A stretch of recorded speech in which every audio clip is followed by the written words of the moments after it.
11장 6절에서 10절까지만 보겠습니다. 신약성경 365페이지에 있습니다.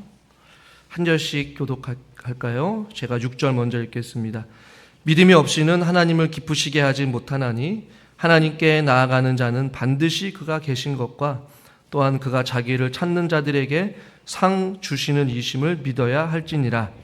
믿음으로 노아는 아직 보이지 않는 일에 경고하심을 받아 경외함으로 방주를 준비하여 그 집을 구원하였으니 이로 말미암아 세상을 정죄하고 믿음을 따르는 의의 상속자가 되었느니라. 믿음으로 아브라함은 부르심을 받았을 때에 순종하여 장래의 유업으로 받을 땅에 나아갈새 갈 바를 알지 못하고 나아갔으며 믿음으로 그가 이방의 땅에 있는 것 같이 약속의 땅에 거류하여 동일한 약속을 유업으로 함께 받은 이삭 및 야곱과 더불어 장막에 거하였으니 같이 읽죠. 이는 그가 하나님이 계획하시고 지으실 터가 있는 성을 바랐습니다. 아멘. 주예배에 나오신 여러분들을 환영하고 축복합니다. 옆에 있는 분들과 같이 함께 인사할까요? 건강합시다. 평안하세요.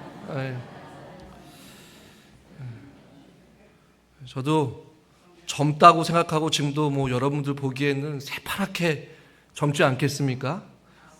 네, 맞죠, 그죠? 70대, 80대에 비하면 저야 저도 이제 어느덧 40대 중반을 넘어갔고 주변에 목회자들이 이제 안부를 묻되 아프지 마라라는 얘기를 계속해요, 주변에서. 우리 성도님들 얼마나 그런 얘기를 많이 듣겠어요. 건강하세요. 아프지 마세요. 올 한 해 어느덧 벌써 송무용신 예배 드린 지 엊그제 같은데 구정이 찾아오고 3월달을 지금 맞이하고 있습니다. 곧. 시간이 참 빠르게 가는데요. 빠르게 가면 갈수록 우리의 몸에 익숙한 것들이 참 많이 있죠. 반복되어지는 일상. 70년, 80년 생활하면서 여러분들의 일상 가운데 여러분의 몸, 손과 발, 다리, 모든 신체 부위가 여러분의 일상생활에 적응이 되다 보니까 그 자세로, 그 모습으로 계속 살아가기 마련인 것이죠. 특히 나이가 들면 들수록 변화를 두려워하고 어떤 새로운 것을 하기보다는 기존에 있는 것이라도 잘 유지하기 위해 살아가는 그런 평화와 안전을 또 더 좋아하기 마련입니다. 저는 굉장히 운동을 좋아해요. 지난번에 우리 헌신예배 때 왔던 그 동기 목사님도 같은 반이 아니라 운동을 하다가 알게 된 목사님이고 지금껏 계속 이렇게 교제를 나누고 있는 목사님인데요. 운동을 할 때에 자세가 참 중요하다는 것을 저는 새삼 느낍니다. 제가 수영을 한 5년 정도 배웠었는데 강사가 중간중간에 몇 번 바뀌었어요. 자세를 이제 처음에 수영을 할 때 배울 때 자세와 강사가 바뀌고 나서 가르칠 때 자세가 조금씩 달랐어요. 강사들마다 나름 기준이 있었겠지만 그 자세가 처음에 익숙했던 자세로 했을 때는 뭔가 수영이 늘지 않고 힘들었는데 수영 선생님이 바뀌고 나서 바른 자세로 좀 교정하고 나다 보니까 어떻게 됐을까요? 날아다녔어요. 자세도 편해지고 호흡도 편하고 운동다운 운동을 좀 하게 됐어요. 운동을 할 때에 내가 몸에 익숙한 근육이 아니라 제대로 된 자세로 해야 운동도 재미나고 실력이 느는구나 라는 것을 느꼈어요. 바른 자세로 해야 힘들지 않고 다치지 않고 실력도 계속해서 늘어나는 것이죠. 운동뿐이겠습니까? 사람과 사람 사이의 공동체 안에서도 사람을 대하는 자세 혹은 태도라고 하죠. 그것도 굉장히 중요합니다. 어떤 태도로 상대방을 대하느냐에 따라서 그 사람의 관계가 지속되느냐 지속되지 않느냐인 것이죠. 문제를 대하는 자세도 마찬가지예요. 문제가 있을 때마다 자잘못을 먼저 따지기 바쁜 사람들은 계속 그것만 해요. 그러나 반대로 문제 앞에서 유연하게 그 문제보다도 그 문제를 어떻게 해결할 것인지, 어떻게 은혜로 그 문제를 바라볼 것인지 그런 태도와 자세로 보게 되면 전혀 다른 결과를 맞이하게 되는 것입니다. 믿음 생활도 마찬가지예요. 우리 장로님들이랑 우리 성도님들이랑 종종 얘기하다 보면 우리 부충전교회가 70년 이상 된 교회 역사를 가지고 있고 목회자들이 조금씩 이제 여러 가지 이유 때문에 은퇴하시고 또 다른 곳으로 이동하시고 목사님들이 강조하고 또 훈련시키는 것이 조금씩 다 달라요. 흔히 말하는 목회 스타일이라고 하죠. 그 스타일 따라서 어떤 믿음의 어떤 신앙생활의 태도와 자세가 달라질 수도 있다라는 것이죠.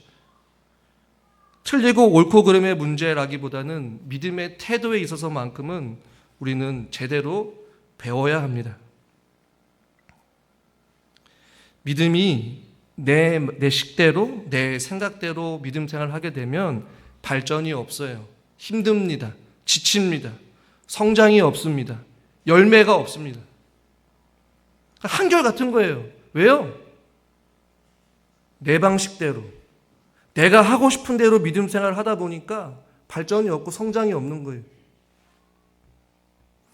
그러나 믿음의 자세를 가지고 바르게 믿음 생활하는 사람들은요, 눈에 보일 정도로 삶의 변화가 있고 열매가 있고 성장과 성숙이 있다라는 것이 전혀 동의하지 않으신 것 같은데 저는 그것을 사역하면서 참 많이 보게 돼요. 오늘 저는 우리가 읽은 이 시브리서 11장을 통하여서 우리가 어떠한 믿음의 자세를 가지고 믿음 생활을 해야 하나님 기뻐하시는지를 성경을 통해서 저는 몇 가지를 나누려고 합니다. 자, 첫 번째는 성경에서 가장 우리에게 믿음에 중요하게 생각하는 가장 기본적인 자세는 순종입니다. 한번 따라하겠습니다. 순종하겠습니다. 믿음의 자세, 믿음 생활할 때 가장 중요한 자세는 순종의 자세인 거예요. 오늘 우리가 읽은 본문에서도 보면 어떻게 말씀하고 있습니까? 7절 말씀을 같이 한번 읽을까요? 7절입니다. 믿음으로 노아는 아직 보이지 않는 일에 경고하심을 받아 경외함으로 방주를 준비하여 그 집을 구원하였으니 이로 말미암아 세상을 정죄하고 믿음을 따르는 의의 상속자가 되었느니라. 나중에 기회가 되면 히브리서 전체를 살펴보고 히브리서 11장도 나누게 될 거지만 오늘 우리가 읽는 이 본문 7절에 보니까 노아가 나오고 있어요. 그런데 보이지 않는 일에 경고하심을 받았다. 하나님께서 노아의 홍수를 말씀하고 계신 것 같아요. 해가 쨍쨍이고 비가 올 조짐이 안 보이지만 보이지 않는 일을 하나님께서 노아를 통해 경고하게 하셨고 또 노아는 경외함으로 그 방주를 오랜 시간 동안 만들었습니다. 주변의 사람들은 비웃었겠죠. 무슨 비가 오지도 않는데 그렇게 큰 배를 뭐하러 육지에서 만드느냐. 이해가 안 됐습니다. 무시했습니다. 비웃었습니다. 그러나 오늘 우리가 읽은 성경에서도 노아는 아직 보이지 않은 일에 경고하심을 받아 경외함으로 방주를 준비했다. 이것을 창세기 7장 5절에 보니까 노아는 여호와께서 자기에게 명하신 대로 다 준행하였더라 라고 말씀하고 있어요. 순종했다라는 것이죠. 이해가 안 되는 명령이었어요. 보이지 않는 일들이었습니다. 상상할 수 없는 일이었습니다. 그러나 노아의 생각, 노아의 경험 다 내려놓고 주님 앞에 순종했어요. 아브라함을 볼까요? 오늘 우리가 읽은 8절 말씀을 같이 한번 상반절만 읽겠습니다. 믿음으로 아브라함은 부르심을 받았을 때 순종하여 장래의 유업을 받을 땅에 나아갈새 갈 바를 알지 못하고 나아갔으며. 아멘. 저는 이 8절 9절 참 좋아하거든요. 갈 바를 알지 못하고 나아간 이것이 순종 아니겠어요? 부르심을 받고 순종하여 갈 바를 알지 못했어요. 그러나 본토 친척 아비를 떠나 나아갔습니다. 이것이 순종의 시작인 것이. 우리는 갈 바를 알아야 갑니다. 그렇지 않습니까? 이해가 돼야 움직입니다. 납득이 돼야 돼요. 내 생각과 맞아야 돼요. 하나님 기준이 아니라 내 기준이에요. 신앙생활이 마찬가지인 것이. 신앙생활도 내가 원해야, 내가 이해가 돼야, 내가 납득이 돼야 순종하려고 해요. 그럼 하나님은 너가 이해하는 것이 아니라 내가 너에게 명하노니 너는 가라라는 것이에요. 방주를 짓고 내가 명하신 곳으로 가라라고 하면 가면 되는 것이에요. 그것이 부르심을 받은 하나님의 사람들의 삶인 것입니다. 그것이 믿음의 태도인 것이에요. 그것이 창조주이신 하나님 아버지 앞에 피조물이 할 수 있는 유일한 것이 바로 순종인 것이죠. 구약 성경에서 이 순종이라는 단어는요, 기본적으로 듣다라는 의미를 가지고 있습니다. 뭐라고요? 듣다. 잘 듣는 것이죠. 누군가의 말을 듣는다라는 것은 순종까지 포함되는 거예요. 한 귀로 듣고 그냥 한 귀로 흘리는 것이 아니라 그 말을 듣고 내가 그대로 행하겠습니다까지가 순종이에요. 그것이 히브리 단어의 뜻이에요. 그런데 우리는 어때요? 듣고 싶은 것만 들어요. 내가 원하는 것만 들어요. 믿음 생활의 가장 기초적이고 기본적인 자세는 기본적으로 하나님의 말씀에 귀를 기울이고 그 말씀에 순종하는 것. 신약 성경에서 이거 조금 더 구체적으로 똑같은 듣다라는 단어가요, 아래에서 서서 듣다라는 의미를 가지고 있어요. 그러니까 위에서 말씀하시는 그 하나님 말씀을 아래에서, 그것도 앉아서 편하게 듣는 것이 아니라 서서 듣는 거예요. 서서. 여러분, 종이 주인의 말을 들을 때에 앉아서 듣습니까? 누워서 듣습니까? 딴청을 피우면서 듣습니까? 아니에요. 주인이 뭐라고 말하는지 서서 듣습니다. 그것이 성경에서 말하는 순종의 단어인 것이. 그런데 그 신약 성경의 단어에, 그 순종이라는 단어에 포함에 어떤 뜻이 담겨져 있냐면요, 성령 아래에 있다라는 의미를 가지고 있어요. 그러니까 성령 아래에서 서서 하나님의 말씀을 듣는 것이, 그것이 순종인 것입니다. 성경을 보면요, 믿음의 사람들 어떠한 상황에서도 절대적인 순종을 하나님 앞에 보입니다. 이해가 안 되고 보이지 않지만 말씀을 듣고 순종하는 것이에요. 그 예로 오늘 우리가 여기 본문에서 노아가 보이지 않지만 하나님을 경외함으로 노아의 방주를 다 지은 준행을 순종을 했고, 아브라함은 갈 바를 알지 몰라요. 어디로 가야 될지 모르지만 순종함으로 나아가는 것이에요. 여러분, 이스라엘 백성들은 꽤 오랜 시간 동안 이 순종의 훈련을 했습니다. 어디서 했습니까? 광야에서 40년이라는 시간 동안. 그러니 사람이 바뀌는 것이 결코 쉬운 일이 아닌 것이에요. 여러분, 70년, 80년 이상 동안 살아온 그 믿음 생활에서 하나님의 말씀대로 살아가는 것이 결코 쉽지 않다라는 것이에요. 이스라엘 백성들이 그것을 보여줍니다. 한 달, 두 달 그냥 훈련하면 되는데 하나님은 그렇게 하지 않으셔요. 광야 40년 동안 계속 훈련시키는데 무엇을요? 순종을요. 어떻게 해요? 구름으로. 너무나도 간단합니다. 구름이 가면 이스라엘 백성들은 갔습니다. 구름이 멈추면 그들도 멈췄습니다. 그것이 하루가 됐던 이틀이 됐건 반나절이 됐건 잠깐이 됐던 구름이 움직이는 대로 이스라엘 백성들이 갔어요. 순종의 훈련을 반복적으로 40년 동안 했습니다. 그럼에도 불구하고 그들은 변하지 않았어요. 그럼에도 불구하고 그들은 순종하지 않고 불순종했습니다. 그러니 하물며 우리들은 어떨까요? 순종하는 것이 쉬운 일이 아니라는 것이죠. 그러나 여러분, 저도 마찬가지고요. 믿음 생활의 가장 중요한 자세는 순종인 줄 믿으시길 바랍니다. 순종이 필요한 것이에요. 그리고 순종의 모범으로 우리 예수님께서 이 땅 가운데 오셨어요. 바울은 로마서 5장 19절에 이렇게 말씀합니다. 같이 한번 읽죠. 한 사람이 순종하지 아니하므로 많은 사람이 죄인이 된 것 같이 한 사람이 순종하심으로 많은 사람이 의인이 되리라. 한 사람이 순종하지 않았지만 한 사람의 순종하심으로 많은 사람이 의인이 됐다. 예수님이 순종하신 거예요. 빌립보서 2장 8절에도 사람의 모양으로 나타나사 성육신을 말하죠. 자기를 낮추시고 죽기까지 복종하셨으니 곧 십자가에 죽으심이라. 하나님께서 저와 여러분들을 위해 독생자 예수 그리스도를 보내주셨어요. 그리고 예수님은 그것에 순종했고 사람의 몸으로 나타나셨고 자기를 낮추시고 복종했는데 죽기까지 복종하신 거예요. 아무 죽을 이유가 없으신 분, 고난받을 이유조차 없으신 예수님도 하나님께서 이 땅 가운데 보내주실 때, 가라 하셨을 때 가셨고 십자가에 달려 돌아가라고 죽으라고 말씀하셨을 때 십자가에 죽으신 줄 믿습니다. 주님이야말로 이유가 없는 거예요. 근데 주님이 왜 죽습니까? 왜 고통을 당하십니까? 왜 자유로우신 분이 시간에 돌아오셨고 왕이신 하나님이 이 땅 가운데 육신의 몸으로 오셨어요. 그거 자체가 힘든 거예요. 그런데 기꺼이 자기 목숨까지 내어주신 이유가 뭐예요? 하나님의 뜻이기 때문에 그렇습니다. 우린 십자가를 바라볼 때 고통만 바라보고 은혜만 바라보지만 아니에요. 십자가에는 순종이 있어요.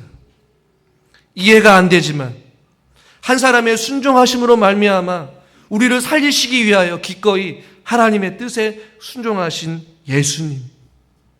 그러나 그 순종의 결과는 우리는 알잖아요. 무엇입니까? 많은 사람이 의인이 됐다. 구원의 열매를 맺은 거예요. 순종이 이만큼 믿음에 귀한 것을 우리에게 말씀해 주고 있습니다. 그러므로 사랑하는 성도 여러분, 성경에서 순종과 불순종의 결과를 우리는 너무나도 잘 알고 있어요. 예수님의 십자가의 죽으심의 그 순종하심으로 말미암아 많은 이들이 구원의 은혜를 누리게 되었어요. 그러나 불순종한 결과들도 우리는 성경을 통해 잘 알고 있죠. 이스라엘 백성들은 어떻습니까? 사사시대 끊임없이 반복적으로 불순종했어요. 7번이나 죄의 사실이 반복되어지기. 말씀대로 살아가지 않고 사사기에 우리 잘 알고 있는 익숙한 표현이 있죠. 자기 소견에 옳은 대로 살았다. 그러니까 자기 마음대로 믿음 생활한 거예요. 편할 것 같죠? 아니에요. 행복할 것 같죠? 형통할 것 같죠? 내 생각대로, 내 의지대로, 내가 하고 싶은 대로 하고 하기 싫으면 안 하고 자기 소견에 옳은 대로 하다 보니까 편할지는 모르겠지만 그들의 결말은 고통이었고 실패였고 좌절이었고 이방 나라를 통해 압제를 당하고 포로로 끌려가고 노예 생활을 하고 죽음을 맞이하게 되세요. 그러니까 불순종의 결과는 항상 하나님의 심판이었고 책망이었어요.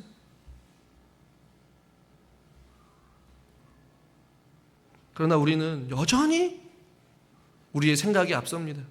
우리 소견에 옳은 대로. 여러분, 불순종만 하는 사람들은요, 믿음의 열매가 없습니다. 종종 이러잖아요. 주님, 이것까지 순종해야 합니까? 아, 주님, 이런 상황에서 내가 이것을 해야 됩니까? 아, 주님, 난 도저히 이해가 안 돼요. 그런데 해야 합니까? 아, 주님, 싫습니다. 그러나 제가 목회를 하면서 이것까지 하는 사람들 보니까요, 어려운 상황에도 도무지 이해가 안 돼도 믿음으로 순종하며 살아가는 자들은요, 결국엔 하나님께서 그들에게 은혜를 주시더라고요. 하나님의 살아계심을 보여주고 많은 이들에게 기감이 되고. 사랑하는 성도 여러분, 하나님 앞에 순종의 삶을 살아갈 수 있기를 주님의 이름으로 축원합니다. 우리의 입술에 원망과 불평하는 사람들 많이 있죠. 왜 없겠어요? 그러나 그 원망과 불평을 내려놓아야 합니다. 그리고 주님 앞에 주님의 뜻이 무엇인지를 듣고 또 따르는 그러한 삶이 우리 가운데 필요하다라는 것이죠. 그러니까 믿음의 첫 번째 아주 중요한 자세는 바로 순종이라면, 두 번째는요, 바로 주를 위해 죽을 수 있는 용기입니다. 아멘을 안 하시네요. 때 되면 다 알아서 죽을 텐데 뭐 주님을 위해 뭘 죽습니까? 말이 죽을 위해 주를 각오인 것이 솔직히 말해서 여러분, 하나님께 여러분한테 뭐 죽음을 강조합니까? 죽어라고 해요? 아니잖아요. 그런 어떤 담대함, 어떤 그런 믿음, 용기, 그것을 이야기하는 것이에요. 즉, 주를 위해 언제든지 죽을 각오로 사는 것과 같다는 것이죠. 성경에 여러분이 부러워할 만한 믿음의 사람들 다 어때요? 믿음의 배짱이 있어요. 담대함이 있어요. 용기가 있어요. 결단이 있어요. 따라할 수 없는 것 같지만 우리 탈 수 있어요. 블레셋과 전투 앞에서 이스라엘 백성들이 골리앗 앞에서 다 두려워 떨었을 때 다윗은 어땠습니까? 왜소했어요.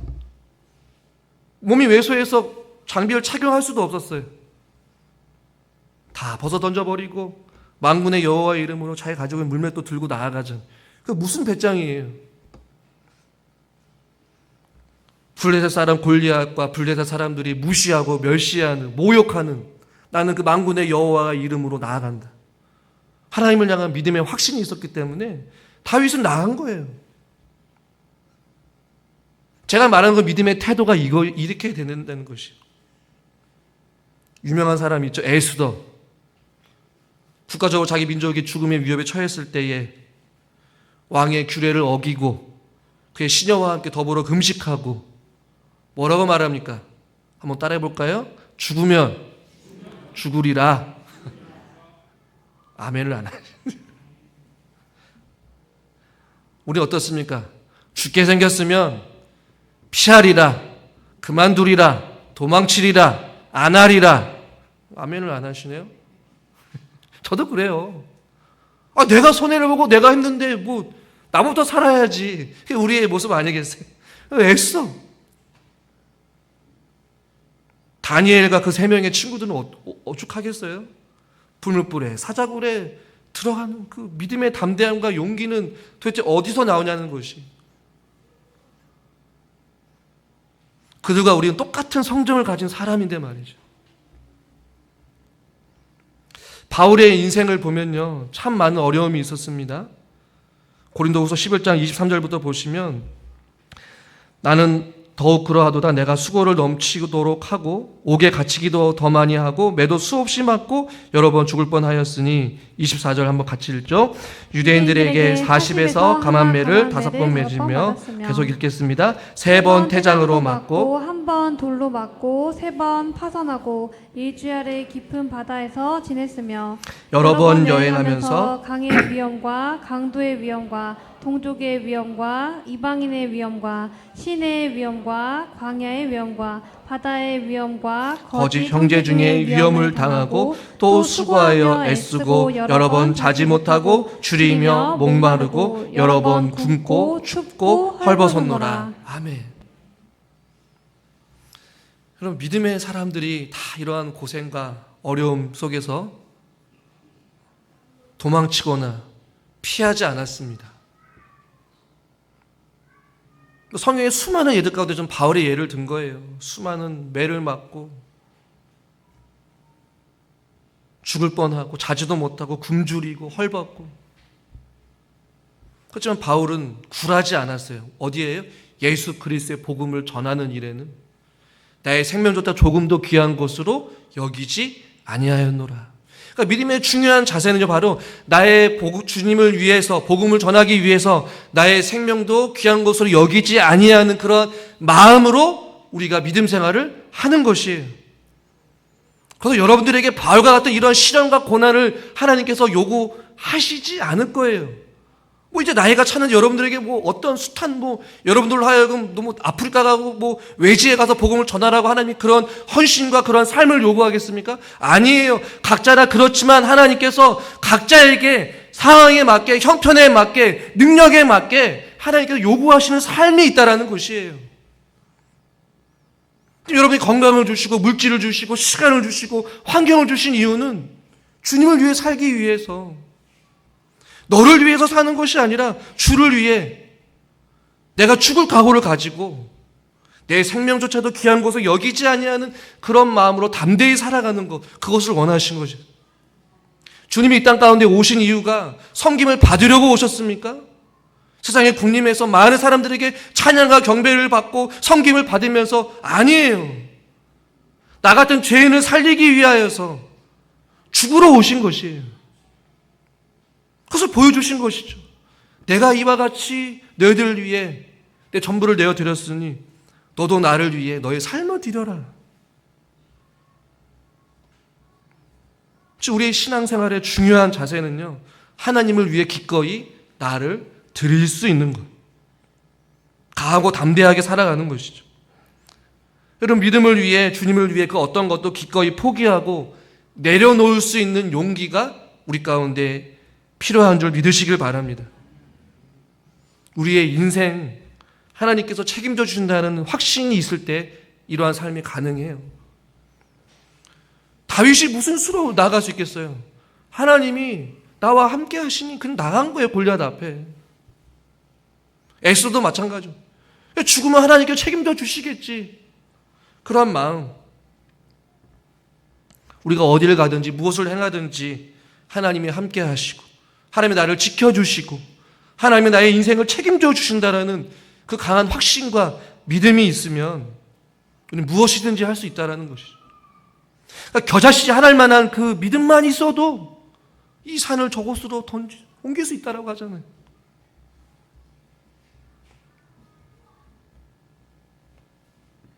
여러분, 우리가 읽지 않았지만 오늘 히브리서 11장에 보면요, 하나님 앞에 엄청난 믿음의 사람들이 있어요. 35절에 심한 고문을 받은 사람들이 있어요. 조롱과 채찍과 결박과 옥에 갇히는 시련을 경험한 사람들도 있어요. 돌로 치는 거, 톱으로 켜는 거, 그러니까 돌로 맞아서 죽거나 톱으로 몸이 절단돼서 죽거나 궁핍과 환난을 받고 칼로 죽임을 당하는 것, 믿음의 사람들이 있었단 말이에요. 그런데 이런 사람들을요, 성경에서 38절에 이렇게 말해요. 같이 한번 읽겠습니다. 이런 사람은 세상이 감당하지 못하느니라. 아멘. 우리 옆에 분들 이렇게 인사합시다. 세상이 감당하지 못한 사람이 됩시다. 오해하면 안 돼요. 주님이 감당 못할 사람이 되면 안 돼요. 가끔 그러잖아요. 목사님, 우리 남편은요, 저 누구는요, 주님이 해도 안 돼요. 주님도 감당 못할 사람입니다. 그렇게 고집이 세요. 절대로 안 돼요. 그러니까 우리는 주님이 감당하지 못할 사람이 되어서는 안 돼요. 불평하고 원망하고 불순종하는 사람, 자기 마음대로 믿음 생각하는 사람들, 그게 아니라 오늘 보십시오. 차원이 달라요. 고난당하고 돌에 맞아 죽고 톱에 잘려서 죽는 그런 사람들, 그러나 이런 사람들 성경에서 이 한마디로 요약해요. 세상에 감당하지 못하는 사람, 하나님의 사람들. 그러니까 하나님의 사람들은 이래야 되는 것이죠. 우리의 똥꼬집이 아니라 하나님 보시기에 세상에 감당하지 못한, 우리 부진족교회 성도들은 달라도 뭐가 달라. 믿음의 배짱이 있고 담대함이 있어야 되는 것이죠. 근데 이제 연세가 있으셨는데 이런 담대함이 있어서 뭐 하겠냐라고 생각할 수 있겠지만요, 하나님은 그런 와중에도 여러분들의 기도를 듣기를 원하셔요. 아멘을 안 하시는, 기도를 안 하시겠다는 얘기로 어떤 이런 야성이 우리 가운데 많이 사라진 것 같습니다. 저도 마찬가지. 좀 도전적이고 뭔가를 좀 해야 하고 싶은데 뭔가 안정을 원하고 뭔가 듣기 싫어하고 도전하지 못하는 제 연약한 모습을 좀 보게 돼요. 이순신 장군도 이런 이야기를 하죠. 필사즉생, 필생즉사. 죽고자 하면 살 것이고 살고자 하면 죽을 것이다. 일반인들도 이렇게 나라를 지키기 위해 죽고자 하면 살 것이요 살고자 하면 죽을 것이다. 근데 우리는 정반대의 삶을 살아가죠. 믿음을 지키기 위해 우리가 주님을 위해 기꺼이 우리를 내어드릴 수 있는 삶이면 얼마나 좋을까요? 그러나 우리는 믿음 때문에 우리 자신들이 손해보는 것을 굉장히 두려워하거나 굉장히 싫어합니다. 헌신을 두려워하고 희생을 피하려고 합니다. 절대로 내가 손해보는 것을 안 하려고 해요. 안 그렇습니까? 힘들면 하지 않으려고 해요. 자존심이 상하면 안 하고 싫으면 피하면 그만인 것이죠. 그러나 여러분, 주님을 위해 한 영혼을 살리기 위해 자신의 행복을 포기할 수 있는 용기, 나를 내려놓을 수 있는 용기가 있기를 주님의 이름으로 축원합니다. 주님께서도 이 땅 가운데 오셔서 모든 것을 내어주셨는데 우리도 주님을 위해 기꺼이 모든 것을 내려놓을 수 있기를 주님의 이름으로 축원합니다. 마지막 세 번째. 첫 번째가 뭐였죠? 순종. 두 번째가 죽을 각오. 그렇죠? 세 번째, 하늘의 상급을 바라보는 것. 더 좋은 것을 바라보는 것이. 자, 우리가 본문 6절을 같이 한번 읽겠습니다. 믿음이 없이는 하나님을 기쁘시게 하지 못하나니 하나님께 나아가는 자는 반드시 그가 계신 것과 또한 그가 자기를 찾는 자들에게 상 주시는 이심을 믿어야 할지니라. 아멘. 상을 바라보는 것이죠. 세상의 것들에 연연하지 않는 것이, 땅의 것을 바라보지 않는 것을 이야기합니다. 믿음의 사람들은 땅에 있는 것보다 상 주시는 그 하나님, 의의 면류관, 생명의 면류관을 바라보며 살아가는 거죠. 우리가 읽은 본문에서도 자기를 찾는 자들에게 상 주시는 이심을 믿어야 할지니라 라고 말씀하고 있죠. 우리가 읽은 본문 10절 말씀, 아브라함이 어떻게 바랄 수 없는 중에 걸어가는지 한번 10절 말씀, 본문 한번 10절 같이 한번 읽을까요? 이는 그가 하나님이 계획하시고 지으실 터가 있는 성을 바랐습니다. 아멘. 그 성이 어떤 성인지 몰라요. 근데 하나님이 주실 그 성, 하나님이 주실 그 축복, 그 성을 바라보면서 걸어갔다라고 말씀하고 있어요. 모세도 그랬어요. 히브리서 11장 26절 같이 한번 읽어보겠습니다. 그리스도를 위하여 받는 수모를 애굽의 모든 보화보다 더 큰 재물로 여겼으니 이는 상 주심을 바라봄이라. 아멘. 공통점이 뭐예요? 모세 역시도 수모를, 고통당하는 것을, 멸시당하는 것, 무시당하는 것을 애굽의 모든 보화보다 더 큰 재물로 여겼대요. 여러분 이해가 됩니까? 안 되잖아요. 우리는 어때요? 애굽의 보화를 더 좋아하잖아요. 돈을 더 좋아하잖아요. 명예를 더 좋아하잖아요. 그러나 하나님 있는 사람들은요, 그 애굽의 보화보다 그리스도를 위하여 받는 그 수모를 더 큰 재물로 여긴대요. 그 이유는, 그것이 가능한 것은 그들이 상 주시는 그분을, 그 상을 바라보기 때문에. 도대체 그 상이 뭐냐는 것이에요. 히브리서 11장 35절에도 더 좋은 부활을 얻고자 하여 심한 고문을 받되 구차히 풀려나기를 원하지 아니하였다. 심한 고문 속에서 예수님만 부정만 하면 그 심한 고문에서 벗어날 수 있어요. 목숨은 부지할 수 있었어요. 그러나 그들이 기꺼이 예수를 부정하지 아니하고 심한 고난과 고문 속에서 서서히 죽어가는 그 죽음의 고통을 감당할 수 있었던 것은 바로 더 좋은 부활을 얻기 위하여서, 당장 눈앞에 보이는 즐거움과 명예와 부를 위해서 살아가는 것이 아니라, 우리의 믿음의 중요한 자세는요, 이 땅에 있는 것이 아니라 하늘에 상 주시는 그 하나님, 주님 앞에 섰을 때에 잘하였도다 충성된 종아 라고 칭찬받는 의의 면류관, 생명의 면류관, 그것을 바라보면서 땅에 있는 것을, 모든 것을 바울의 고백과 같이 배설물로 여기는 거예요. 바울뿐만 아니라 모세도 그랬어요. 아브라함도 그랬어요. 믿음의 사람들은 다 그랬어요. 세상의 것들을 더 많이 가지려고, 더 움켜쥐려고 하지 않았어요. 주를 위해 기꺼이 내어두었습니다. 히브리서에 보면요, 더 좋은이라는 표현을 굉장히 많이 써요. 자막을 보시면 더 좋은 소망, 더 좋은 언약, 더 좋은 약속, 할렐루야, 더 낫고 영구한 소유, 더 나은 본향, 더 좋은 것을 예비하셨다. 더 좋은 곳이 있다라는 것이에요. 무엇입니까? 하늘에 있는 것. 그러다 우리는 땅에 있는 것을 좋아해요. 그러나 믿음의 중요한 자세는 영원한 삶을 위해 눈앞에 있는 즐거움을 포기하는 것이에요.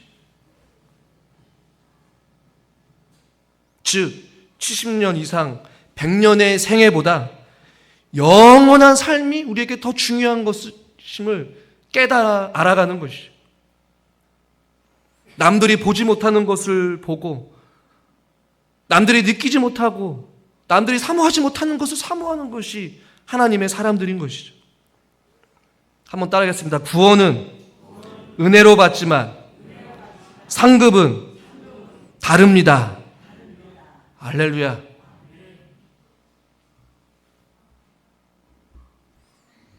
여러분 평생 새벽 제단을 쌓으며 기도하는 사람과 일평생 새벽 기도라고는 담을 쌓고 사는 사람들과 그 사람이 주님 앞에 섰을 때에 상급이 똑같다면 그것은 공평하신 하나님이 아니라고 저는 개인적으로 생각해요. 이건 지극히 제 개인적인 생각입니다. 일평생 주님을 위해 기꺼이 자기 자신을 헌신했던 사람과 일평생 믿음 생활하면서 직분을 무기 삼아 원망과 불평 속에 살아가는 사람과의 상급은 같지 않다라는 것이에요. 어떻게 같을 수 있겠어요? 우린 달란트 비유를 통해서도 알고 있지 않습니까?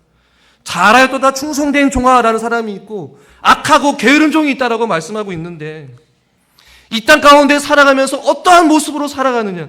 우리 구원은 다 은혜로 받아요. 천국 갑니다. 그러나 천국에 갔을 때 주님 앞에 섰을 때 우리가 누리게 되고 우리가 부여받게 되는 하늘의 상급은 다를 수 있다는 것이에요. 그러니 믿음의 바른 태도는요, 하늘의 상급을 바라보며 살아가는 것이죠.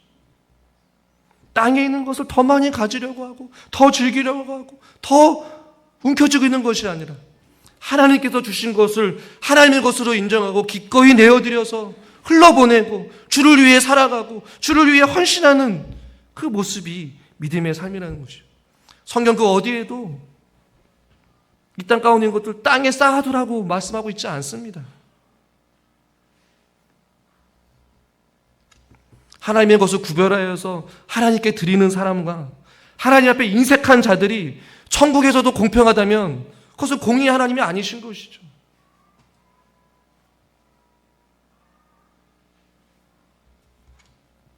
그러니 여러분 70년에서 100년 사이의 그 인생을 살아가시는 그 삶에 여러분의 삶을 드리겠습니까? 아니면 영원한 삶을 위해 여러분의 삶을 드리겠습니까? 차원 비교가 안 되는 것이죠.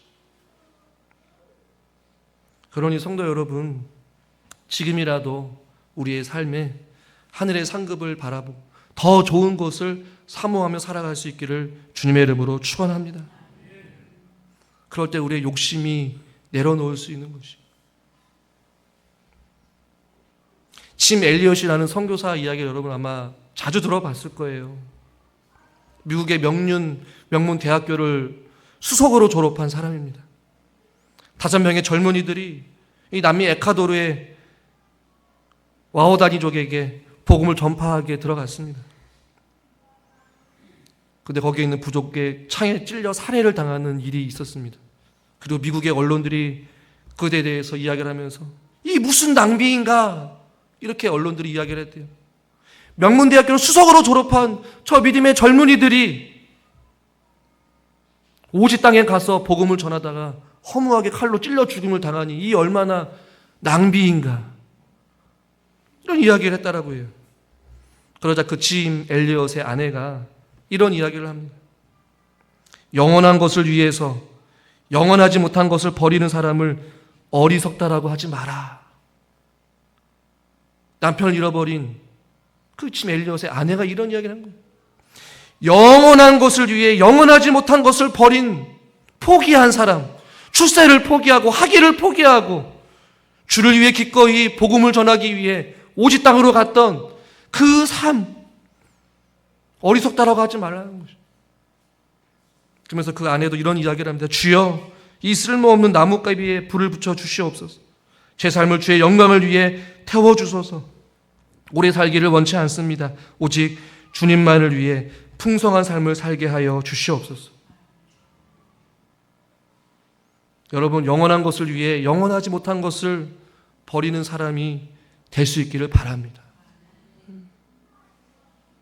영원하지 못한 것에 전전긍긍하며 하루하루 염려와 근심 속에 살아가기보다 영원한 것을 위해서 영원하지 못한 것을 기꺼이 내어드리고 포기할 수 있는 그러한 믿음의 삶, 주님 앞에 더 좋은 것 우리에게 예비되어 있습니다. 더 좋은 소망, 더 좋은 언약, 더 좋은 약속, 더 나은 본향이 우리 가운데 예비되어 있습니다. 주님이 주신 그 상을 바라보며 우리는 이 땅 가운데 믿음으로 살아가는 것이 내가 비록 남들과 비교했을 때 좀 부족하고 연약하고 보잘것없어 보이겠지만 천국에 갔을 때 영원히 주님과 함께 더 좋은 곳에서 주님과 영원토록 사는 그날을 소망하며 인생의 나그네 길을 주님을 위해 일평생을 살아가는 것. 기도의 삶, 순종의 삶, 그 삶이 바로 믿음의 기본적인 자세인 줄 믿습니다. 우리는 이 자세를 유지해야 합니다. 그렇지 않으면 우리는 그 어떠한 열매도 맺을 수가 없기 때문인 것이죠. 말씀을 전하는 저나 듣는 자 모두가 이러한 믿음의 아름다운 바른 자세로 주님 오실 그날까지 믿음으로 함께 순종하며 걸어가는 우리 사랑하는 성도님들 또 제가 될 수 있기를 주님의 이름으로 축원합니다. 하나님 아버지, 주님 오실 그날까지 우리가 순종의 마음으로 또 주님 앞에 모든 것을 내어드릴 수 있는 각오로 또 더 좋은 상을 바라보며 주님 오실 그날까지 믿음의 자세로 저희들 살아갈 수 있도록 은혜를 베풀어 주시옵소서. 예수님의 이름으로 기도드리옵나이다. 아멘.